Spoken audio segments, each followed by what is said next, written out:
नमस्कार। उत्तम दिल्ली विश्वविद्यालय के टीचर एसोसिएशन जो डूटा है, उनके प्रेसिडेंट अजय भागी जी हैं, उनके साथ हैं।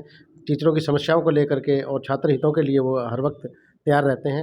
अजय भागी सर से कि आज का क्या मुद्दा था, क्या विषय था। आज प्रेस कॉन्फ्रेंस बुलाई थी डूटा ने, और ये किन मुद्दों को लेकर के अब आगे चलेंगे सर? ऐसा है कि अभी हाल फिलहाल में जो डेवलपमेंट्स हुई हैं दिल्ली विश्वविद्यालय में भी और यूजीसी में, उस विषय के ऊपर आज की प्रेस कॉन्फ्रेंस हमने की थी। विषय तो और भी हैं, लेकिन आज इन दो विषयों पे सेंटर्ड थी। एक तो ये है कि दिल्ली विश्वविद्यालय ने पीछे दो नोटिफिकेशन निकाले जिसके बेसिस के ऊपर इन्होंने ट्यूटोरियल के ग्रुप का साइज़, प्रैक्टिकल के ग्रुप का साइज़ और क्लास के ग्रुप का साइज़ बढ़ा दिया है।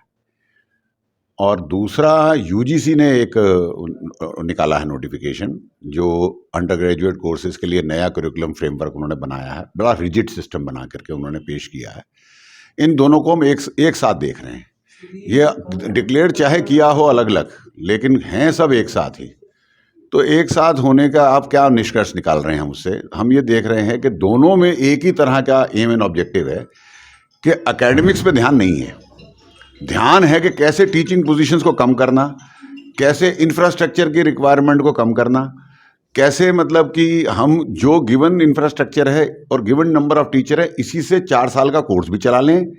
इसी से हम जो है ईडब्ल्यूएस की सीटें जो हमारे को एडिशनल मिलनी थी टीचिंग, उनको भी ख़त्म कर लें। तो ये मिला जुला सा कार्यक्रम है दोनों का, और इसका कड़े शब्दों में मतलब जो है दिल्ली यूनिवर्सिटी शिक्षक संघ विरोध करता है। क्योंकि अगर आपको रिफॉर्म करना है, 4 सालाना कोर्स चलाना है, आपको 4 ईयर डिग्री प्रोग्राम चलाना है, विद रिसर्च चलाना है, तो उसके लिए इंफ्रास्ट्रक्चर देना होगा, उसके लिए नए टीचर्स देने होंगे, उसके लिए जो है बाकी सारे चीज़ों का प्रावधान मतलब करना पड़ेगा, जिसके लिए तैयार नहीं है। क्या है कि इन्होंने 4 साल का कोर्स तो कर दिया, लेकिन नंबर ऑफ क्रेडिट घटा दिए हैं। तो नंबर ऑफ क्रेडिट हमारे पहले 148 होते थे यूजी के ऑनर्स कोर्स में, अब ऑनर्स कोर्स 3 साल में तो बंद कर रहे हैं, जिसका हम बड़ा कड़ा विरोध करते हैं।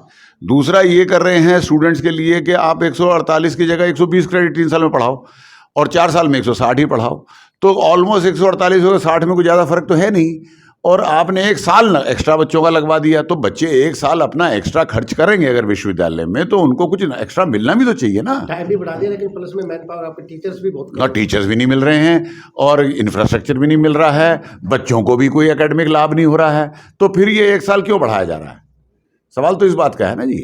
सर, आनन फानन में डिसीजन ले लिए जाते हैं, लेकिन इम्प्लीमेंट करना एक बड़ी दोबर स्थिति आती है।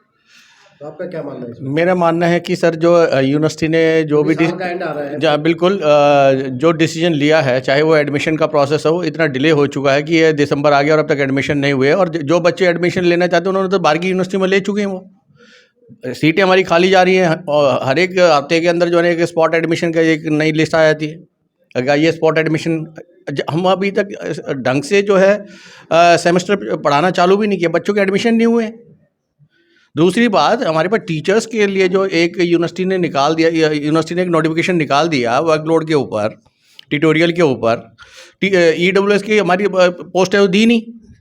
जब पोस्टें ही नहीं दी, और दूसरी बात आप वर्कलोड जो है और कम कर रहे हैं, क्लास का साइज बढ़ा रहे हैं। हमारे पास इंफ्रास्ट्रक्चर है नहीं, जो लैब हैं वो उसी साइज की बनी हुई है जो पहले ऑलरेडी जैसे चलता आया था। लेकिन इनको क्यों जल्दी पड़ी हुई है, ये हमारे समझ से ही बाहर है। लैब का जो आपका प्रैक्टिकल का मामला आता है, 8 से 10 बच्चों का एक सफिशिएंट माना जाता है, लेकिन हाँ, यहाँ 15 लैब में 15 का और ट्यूटोरियल में 8 से 10 बच्चों का, वही सिस्टम हमारे यहाँ चला है और वो कारगर सिस्टम था।